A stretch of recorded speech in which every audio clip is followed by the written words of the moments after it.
So look at this beautiful Jeddah.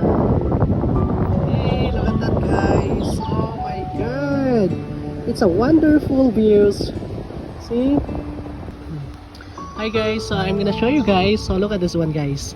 So that is stingray, huh? Look at that, guys. See, stingray. Oh, stingray, guys. Oh, ang lagos. Milkfish. Oh, huh? Guys, can you say that? Oh no. Ah, mashallah, there are a lot of fish are here in this area, in this sites, guys.